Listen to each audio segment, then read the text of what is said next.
Costa Rica es famosa en el mundo por no tener ejército. Sin embargo, hubo una época en la que este país tuvo el ejército más fuerte, más sólido de todo Centroamérica. ¿Cómo era ese ejército? ¿Qué tanto influyeron las ideas de los militares en el éxito de las batallas de 1856 o su fracaso? De todo esto vamos a hablar hoy, en tu programa, Una mirada a 1856.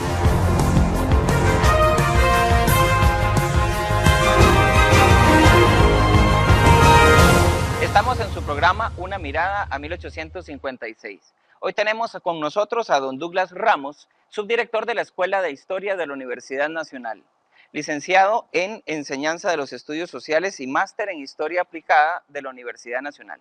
Con él vamos a hablar sobre la vida cotidiana, sobre la historia del Ejército de Costa Rica. Bienvenido, don Douglas. Muchas gracias. Tal vez la primera pregunta es esa. Sabemos muy poco del Ejército de Costa Rica.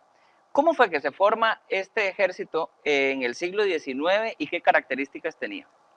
Sí, bueno, primero que nada, pues agradezco la oportunidad que me da de venir a hablar un poco sobre esos temas que son prácticamente invisibles dentro de nuestra historiografía, y uno de ellos pues tiene que ver con la historia militar de Costa Rica. Hoy en día pues hay gente que considera, en la cotidianidad se considera, de que prácticamente Costa Rica no tuvo historia militar. Quizás esto se deba al hecho de que somos un país de paz, que desde 1948 no tenemos ejército. Sin embargo, eso no significa que no haya un pasado militar en nuestra historia. Y esos elementos, pues, creo que se tienen que trabajar más, se tienen que investigar más, porque en realidad es poco lo que se sabe. Para el caso de Costa Rica, pues sí, Costa Rica tiene una historia militar que empieza desde la época colonial, con el desarrollo de lo que eran las milicias coloniales. Las milicias coloniales que dentro del contexto, digamos, de dominación española en este momento, y sobre todo lo que tiene que ver con la provincia de Costa Rica, que era una provincia pues bastante limitada en cuanto a recursos económicos, en esa época, de hecho, la colonia más pobre que se tenía aquí en Centroamérica, pues eso no impidió, o más bien impidió, que se desarrollara pues una fuerza militar, digamos, considerable.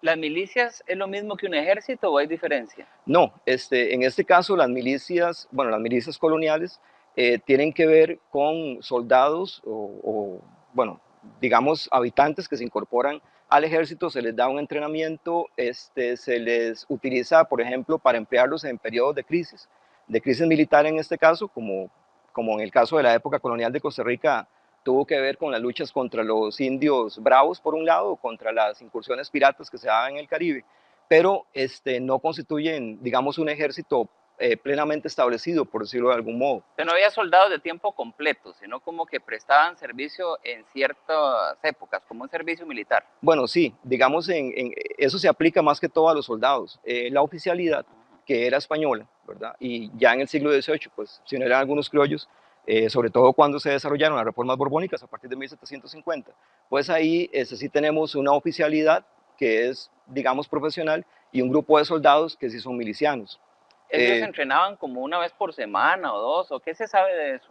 Sí, bueno, por ejemplo, cuando este periodo evoluciona ya después de la independencia, en 1821, se continúa con ese mismo modelo de lo que eran las milicias coloniales, bueno, digamos las milicias coloniales, que era el modelo que se utilizaba, solo que ahora pues empieza, digamos, a formar parte más bien, ya no obviamente de las milicias coloniales, sino de las milicias de Costa Rica, ¿verdad? Porque ya era un país independiente. Sin embargo, aún así, después de la independencia, estas milicias siguieron siendo pequeñas, siguieron siendo reducidas, con armamento pues también limitado, entrenamiento relativamente limitado, y, y otro elemento que influye también en esto es que Costa Rica pues no tuvo, digamos, una guerra de independencia, o sea, un conflicto bélico para lograr la independencia, y ese elemento contribuyó también a que, digamos, las Fuerzas Armadas costarricenses no se profesionalizaran, por decirlo así. Entonces tendríamos hasta la época de la independencia una oficialidad que era tiempo completo, ¿verdad? Que respondían al Imperio Español. Ajá. Y una parte de soldados que estaban como de guardia siempre y otros que eran reforzados, digamos, por los ciudadanos o por la gente que, dado el caso, se les pedía que se sumaran a una fuerza armada para un conflicto. Exactamente. Y bueno, también contribuye en esta situación el hecho de que los conflictos armados que Costa Rica tuvo en la primera parte de la independencia son desde el punto de vista militar, digamos, escaramuzas. La batalla de Ochomogo de 1823, por ejemplo, lo que es la Guerra de la Liga de 1835, que evidentemente fueron conflictos armados que nuestro país tuvo, pero que no adquirieron dimensiones, digamos, como muy grandes. Y un ejemplo de ellos que, por ejemplo, la Guerra de Ochomogo de abril de 1823 se limita a una sola batalla, ¿verdad? Que es la batalla de las Lagunas. A mí siempre me ha llamado la atención estos episodios de las confrontaciones bélicas en Costa Rica, 1823, 1835, porque adquirían carácter como local. Era Alajuela y San José contra Heredia y Cartago, o Cartago, Heredia y Alajuela contra San José. Y siempre me he preguntado, ¿de alguna manera quiere decir que las milicias o las fuerzas de cada una de estas ciudades tenían como cierta independencia, no había como un mando central en esa época, lo que permitía que se aliaran como a ciertos líderes locales, o cómo era que funcionaba eso en esa época? Bueno, sí, y de hecho esto lo podemos ver reflejado, bueno, en la guerra de Ochomogo, pero principalmente en la guerra de la Liga, en donde pues, digamos, las tres provincias se van a aliar precisamente contra San José. Entonces ahí tenemos unas milicias casi que provinciales, ¿verdad? Que luchan entre ellas. Por eso es que después de 1835, cuando llega al poder Braulio Carrillo, y con él, o él empieza a aportar a la formación de lo que es el Estado Nacional en Costa Rica, uno de los elementos de ese Estado que se empieza a formar es precisamente el elemento militar. Claro. Entonces ahí es donde sí hay un proceso, digamos, de centralización militar en los cuarteles, por ejemplo, que estaban en San José. Y también hay una intención de crear los primeros códigos militares para regular todo lo que tenía que ver con la milicia, y empieza a formarse digamos, como este ejército nacional, que empieza una primera etapa de profesionalización que después va a continuar con el gobierno de Juan Rafael Mora Porras. Claro, entonces don Braulio Carrillo es el que de alguna manera empieza a profesionalizar este ejército. Sí, se podría decir que sí. ¿Qué es lo por qué un ejército de una provincia marginal que en 1821, incluso en 1835, no debió haber sido significativo si uno lo compara en Centroamérica, entre 1835 y 1856, es muy poco tiempo, se convierte de repente en la principal fuerza? ¿Qué es lo que sucede? Bueno, ya usted nos explica que Braulio Carrillo empieza, pero ¿qué es determinante para que esa fuerza se vuelva tan profesional en tan poco tiempo? Sí, bueno, hay varios elementos que hay que considerar. Uno de ellos tiene que ver con precisamente ese intento de centralizar y crear un ejército que fuera centralizado para evitar precisamente estas rillas localistas y estos problemas que había entre las provincias a nivel interno. Pero a nivel externo también hay que tomar en cuenta, por ejemplo, de que en esa época Costa Rica, bueno, hasta 1838 formó parte de la República Federal Centroamericana, con la cual Costa Rica tenía compromisos militares. Y después de esa fecha también tenemos que ver los conflictos que Costa Rica tenía, por ejemplo, con Nicaragua, digamos por cuestiones de límites.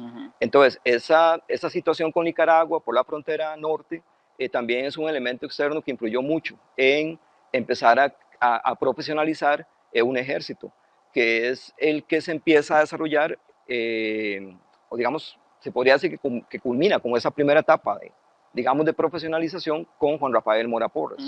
El café, de alguna manera, que fuera exitoso a partir de 1840, benefició al ejército. Por supuesto, porque, por ejemplo, cuando la expansión cafetalera empieza en 1840, entonces eso también va a aportar recursos económicos que antes no se tenían, que empiezan también a invertirse en las Fuerzas Armadas, de tal manera de que un porcentaje importante del presupuesto, sobre todo a partir de 1800, de la década de 1850 y más aún en la década de 1870 y 80, de ese presupuesto una gran parte de él se dedicaba precisamente a las Fuerzas Armadas.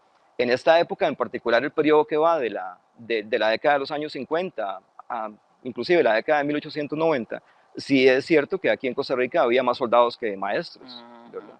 Entonces, y ese es un elemento que posiblemente pues, no se conoce o no se sabe o no se ha querido, ¿verdad?, analizar a profundidad, por lo que hablábamos antes, de que, digamos, actualmente Costa Rica es un país de paz, con escuelas, que no tiene ejército, etcétera.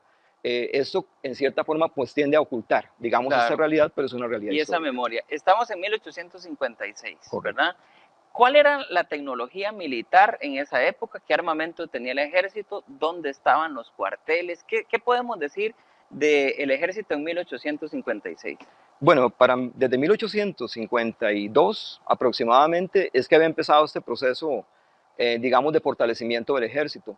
El presidente Juan Rafael Mora le había encomendado a su hermano, al general José Joaquín Mora, general de brigada José Joaquín Mora, precisamente que contribuyera a profesionalizar este ejército, creando otros códigos militares, por ejemplo, pero también trayendo armamento, digamos, de afuera, armamento que se le compró, por ejemplo, a Gran Bretaña en esta época.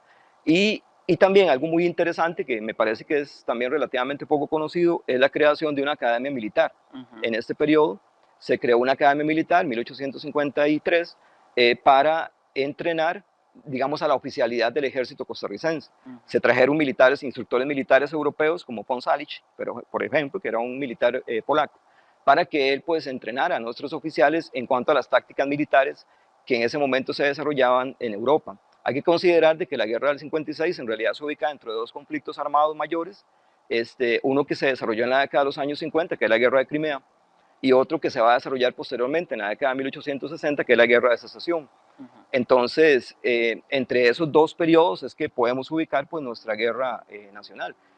Por otro lado, pues también habían cuarteles militares establecidos sobre todo en San José, donde estaba el cuartel de artillería, estaba el cuartel principal, en donde estaban las tropas, en donde se les daba entrenamiento, por ejemplo, en donde se les enseñaba, por ejemplo, a manejar las armas que en esta época se utilizaban, no solamente los rifles más modernos, como eran los rifles Minié, por ejemplo, sino también los antiguos rifles, bueno, lo que se conocía como los rifles de chispa, ¿verdad? Que se les entrenaba para el uso de estas armas. Y también algo muy importante es que se les entrenaba en el uso de armas blancas. Hay que recordar de que en esta época las armas que existían no son como ahora, que son armas automáticas, sino que eran armas que tenían todo un procedimiento para cargar, para disparar, etc. Entonces, en medio de una batalla, a los soldados, en la premura de la batalla, se les enseñaba también a utilizar lo que eran armas blancas como sables, como espadas y principalmente bayonetas. Ese es un elemento que me parece que es bastante significativo ya en la campaña nacional de 56. Y de eso vamos a hablar. Tengo una consulta. El cuartel principal quedaba donde hoy más o menos está el Mercado Central de San José. Exactamente. Ahí era donde estaba ubicado. Y es curioso porque en realidad hay pocas placas y pocos recuerdos, se podría decir, que le digan a los costarricenses del siglo XXI dónde estaban ubicados también nuestros cuarteles, ¿verdad? Y creo que tiene que ver con esa problemática más general, ¿verdad? Que es especie de olvido de nuestra historia militar. Juan Rafael Mora Porras divide, ¿verdad? Funda un nuevo cuartel, tengo entendido, que es el de artillería. El cuartel de artillería. Que es donde hoy está el Teatro Melico Salazar. Sí, es correcto. Ese cuartel estaba al mando del hermano, el general José Joaquín Mora, que era el que tenía el comando de este nuevo cuartel. En cierta forma, digamos, para balancear un poco el poder que los militares, digamos, que había en esa época tenían, ¿verdad? Lorenzo Salazar y otros. Entonces, la idea de darle este cuartel al general Mora era una forma de decir, bueno, aquí está el gobierno, ¿verdad? De ese momento y que tiene el control del ejército. Claro. Usted hablaba de una academia militar. ¿De qué manera los conceptos que traía von Salich cambian la forma de hacer batallas en la época previa a 1856? ¿Qué conceptos nuevos trae? Sí, bueno, digamos, hasta la Guerra de Secesión de los Estados Unidos de 1861 al 65, los preceptos militares que se utilizaban también en Europa eran aquellos heredados más bien de las guerras napoleónicas.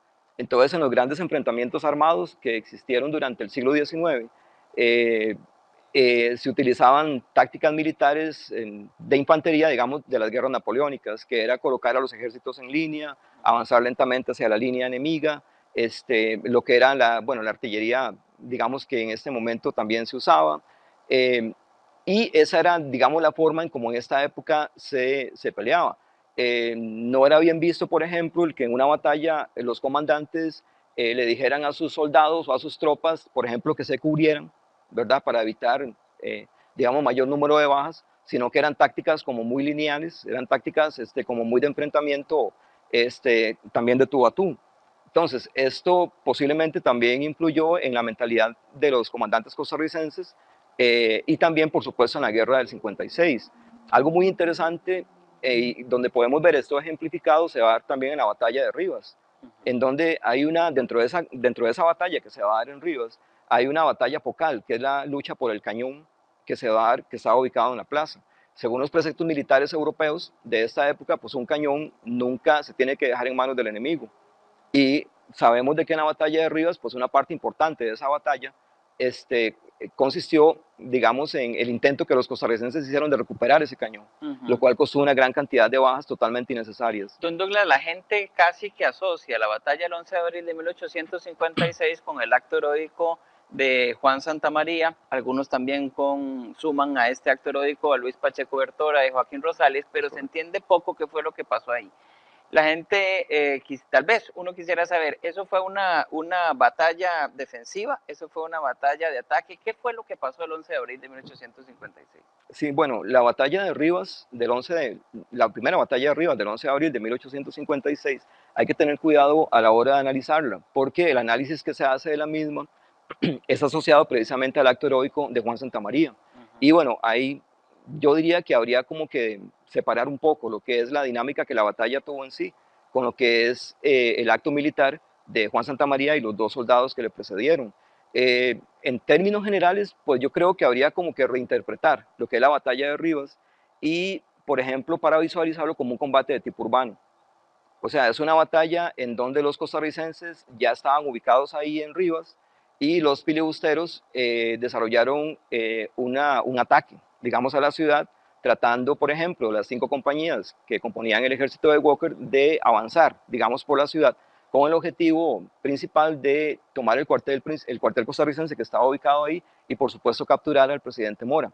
Eso es interesante porque uno se pregunta que el presidente Mora, pues, se le reconoce la valentía que tuvo al acompañar a las tropas, ¿verdad?, cuando cruzaron la frontera hacia Rivas, y estar ahí presente con sus tropas. Pero también hay que considerar de que eso podía representar, digamos, un cierto riesgo, precisamente por lo que pasó en Rivas. Es decir, el presidente Juan Rafael Mora Porras, que no tenía experiencia militar, pero que estaba ahí acompañando a las tropas, estuvo a punto de ser capturado por los filibusteros. Se arriesgó innecesariamente. Sí, sí, porque en primer lugar, y creo que es una idea que también se tiene hasta cierto punto equivocada, de que los comandantes de alto rango tienen que estar ahí peleando con sus tropas en el campo. Y pues en realidad esto no es tan cierto. O sea, los comandantes, sobre todo los comandantes superiores, su función no es estar peleando con los soldados, sino estar atrás dirigiendo, digamos, táctica y estratégicamente las batallas. Para el caso de la guerra del 56, podemos ver que generales como José Joaquín Mora o el mismo general Cañas, pues sí peleaban ellos con sus tropas, pero en realidad no es su trabajo, por decirlo de algún modo. Ahora, las batallas más difíciles de pelear dentro de la historia militar son precisamente las batallas dentro de un entorno urbano, porque lo que se hace es que los ejércitos pelean por tomar puntos de apoyo que pueden ser cuarteles, que pueden ser casas, que les permita avanzar hacia el objetivo principal, que en este caso era capturar al presidente Mora. Y eso implica también desarrollar un combate de carácter muy cercano. Entonces es un combate que se da cuerpo a cuerpo. Y el combate de Rivas, una gran parte de él precisamente se dio cuerpo a cuerpo. Ahora, algo interesante de esta batalla es que se puede decir de que ese tipo de combate favorecía a los costarricenses, porque sabemos que los filibusteros, y yo me atrevería a decir comparativamente, al igual que el ejército alemán al principio de la Segunda Guerra Mundial, este era un ejército que trataba de utilizar tácticas superiores, armas superiores, precisamente para no verse involucrado en un combate de tú a tú en un entorno urbano. O sea, dicho de otras palabras, los filibusteros peleaban cuerpo a cuerpo con sables y bayonetas como último recurso. Pero esto sí los costarricenses estaban, digamos, acostumbrados a hacerlos, primero porque se les daba entrenamiento con esgrima de bayoneta, pero también, y bueno, y es una cosa que yo he tratado de razonar al respecto, muchos de los soldados costarricenses también eran campesinos, que obviamente estaban acostumbrados a las labores del campo, y las labores del campo implican trabajar con herramientas, ¿verdad? Para hacer las diferentes actividades de campo, como cuchillos y cutachas y cuestiones de ese tipo, que los soldados nuestros tenían entrenamiento en eso. Natural, claro, pasaban todo el día con el machete y demás, era como el arma blanca era más familiar para muchos de ellos. Exactamente. Y de hecho, pues también sabemos de que algunos de los consejos que el presidente Mora y el general Mora daban a los soldados, y bueno, también tomando en cuenta las armas de ese momento, que eran armas de retrocarga, que dispararan una vez y luego se lanzaran a la bayoneta. Y en Rivas podemos ver un combate muy cercano, ¿verdad?, entre costarricenses y filibusteros, que a la larga terminó favoreciendo a los costarricenses. Si uno analiza la batalla del 11 de abril, tenemos como un ataque sorpresa en la mañana, donde los costarricenses se ven sorprendidos. Ahí parece que hay un acierto de los filibusteros en espionaje.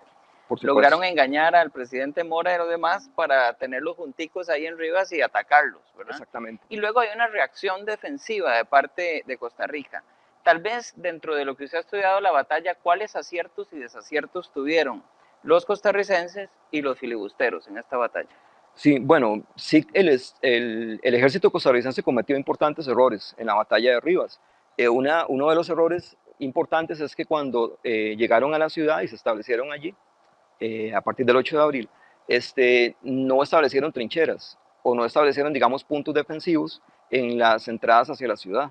Estaban preocupados porque, bueno, los filibusteros no estaban allí, pero pensaban que estaban cerca y por eso mandaron a un batallón para, digamos, investigar los alrededores de la ciudad a ver dónde estaba. Walker, cuando vio este batallón que se envió, que eran 400 soldados, lo que hizo simplemente esquivarlos y luego desarrolló un ataque sorpresivo.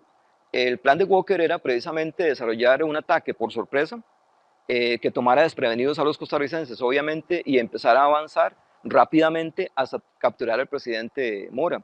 El problema es que el plan no se concretó porque se dieron algunas contingencias. Por ejemplo, el hecho de que se hayan detenido a capturar este cañón, del cual estamos hablando, es uno de ellos. La reacción también de los costarricenses al, digamos, apromar a sus tropas para hacer un bloque, digamos, contensivo a los filibusteros que avanzaban, es otro elemento importante. Ahora, sí es importante también reconocer de que el factor decisivo de la batalla de Rivas lamentablemente no es tanto la quema del mesón de guerra, sino la llegada de 2 batallones de reserva que el Estado Mayor costarricense había dejado en La Virgen y en San Juan del Sur, que cuando la batalla empieza a arreciar, más o menos a mediodía, entonces se le dan órdenes a estas 2 tropas de abandonar sus posiciones, donde estaban custodiando la vía del tránsito, y regresar a Rivas. Esos 2 batallones llegan a la ciudad aproximadamente, a Rivas, aproximadamente a las 6 de la tarde, y es un factor importante porque le da superioridad numérica a los costarricenses sobre los filibusteros. Si uno le pregunta a un costarricense si esa batalla del 11 de abril fue un triunfo o un fracaso, muy probablemente diga que es un triunfo y que fue uno de los triunfos tal vez más heroicos que ha tenido Costa Rica en su historia militar. Sin embargo, hay memorias de filibusteros que se reúnen ellos tiempo después de esa batalla a celebrar el triunfo filibustero sobre los costarricenses. Desde el punto de vista militar, digamos, ¿qué considera usted? ¿El 11 de abril fue un fracaso o un éxito para el ejército de Costa Rica? Bueno, hay que analizarlo, digamos, dentro de 2 planos, me parece, desde mi punto de vista. Uno es desde el punto de vista táctico. O sea, desde el punto de vista táctico, podemos decir de que al final los costarricenses triunfan porque quedaron dueños del campo y los filibusteros tuvieron que retirarse.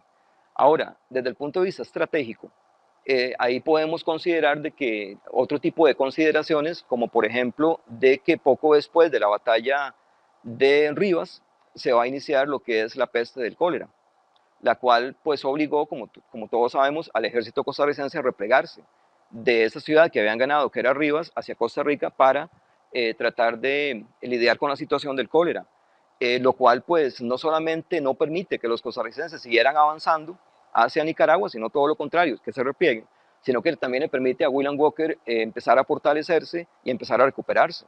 Entonces, desde el punto de vista táctico, podemos considerar que sí, es una victoria, una sangrienta victoria, ¿verdad?, para los costarricenses, pero desde el punto de vista estratégico, no tanto.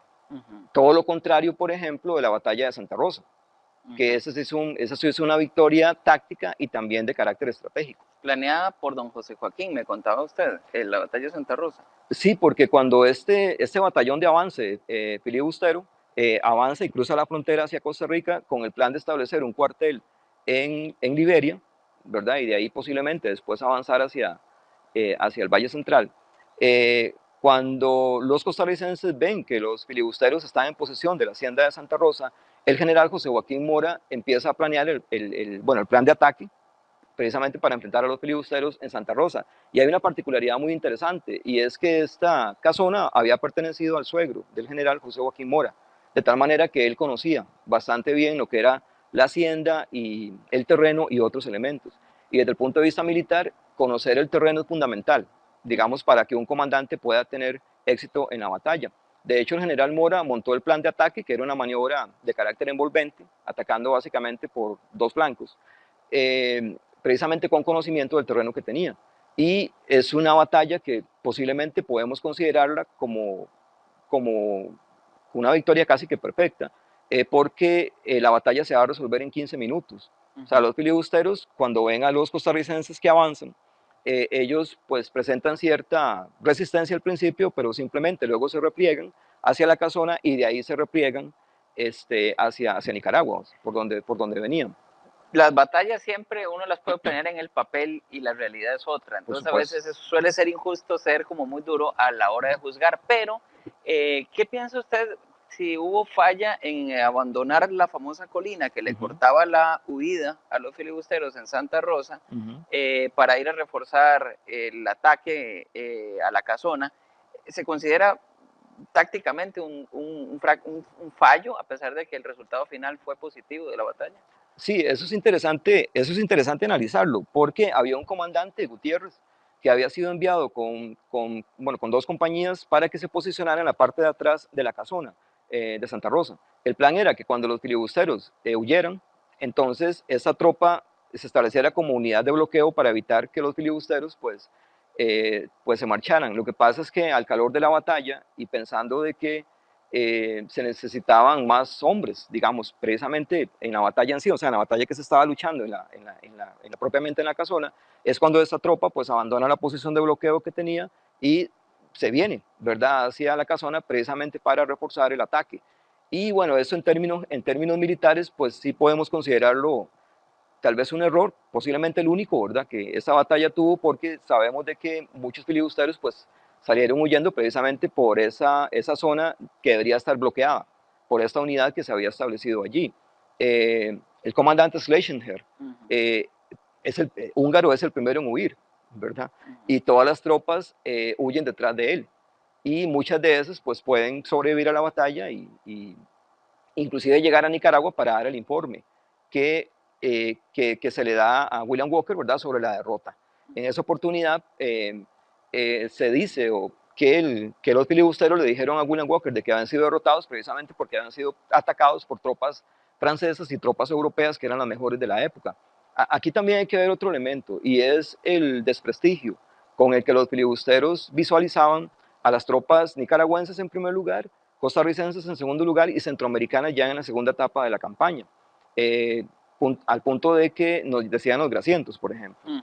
Los grasientos vienen, es la primera expresión de los centinelas filibusteros cuando vieron a las tropas costarricenses que avanzaban hacia la casona, y eso también es importante considerarlo, ¿verdad?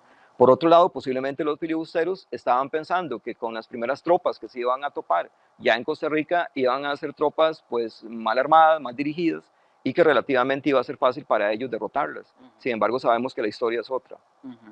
Estamos en Santa Rosa, atacan primero, hay un orden para atacar de acuerdo a los códigos militares de la época. ¿Cómo funcionó ese ataque? Primero, no sé, caballería, luego artillería, ¿cómo era eso? Bueno, esta es una batalla de infantería. El general Mora lo que hizo es que dividió a su batallón en dos grandes partes, una parte ubicada detrás de la casona, que es la unidad de bloqueo de la cual estamos hablando, y otra parte que debería atacar, digamos, hacia el frente. Estas tropas que debían atacar el frente de la casona, a su vez se deberían dividir en dos partes para atacar, digamos, la casona por dos flancos. Mientras habían unos cañones ubicados atrás, al mando del capitán Marín, que debían también lanzar cañonazos como para, digamos, proteger o abrir el camino a las tropas de infantería que avanzaban. También había un escuadrón de caballería de Moracia que se quedó en reserva. Según las tácticas militares de la segunda mitad del siglo XIX, la caballería tenía una función, o tenía básicamente dos funciones. Una era de explorar el terreno. Entonces, siempre que un cuerpo principal de ejército avanzaba hacia un terreno, sobre todo desconocido, se mandaba una cortina de caballería para que investigara el terreno. Esa era una función. Y la otra función era mandar a la caballería a atacar cuando se veía que un ejército estaba a punto de ser derrotado. Entonces se mandaba a la caballería precisamente a atacar. pero podemos considerar en términos militares que la batalla de Santa Rosa, perdón, es una batalla de infantería, y es una batalla de infantería cercana, es decir, de tú a tú, es decir, de cuerpo a cuerpo. Por eso es que lo que era la esgrima con bayoneta era tan importante, ¿verdad? Y los costarricenses sabían manejar muy bien esto, que era una cosa que, como ya hablamos, los filibusteros pues no querían. Queremos agradecerle su atención a su espacio, Una Mirada a 1856. Y también agradecerle a don Douglas Ramos, subdirector de la Escuela de Historia de la Universidad Nacional, por haber compartido con nosotros estos datos sobre el ejército de Costa Rica en el siglo XIX. Los esperamos en nuestra próxima entrega de Una Mirada a 1856.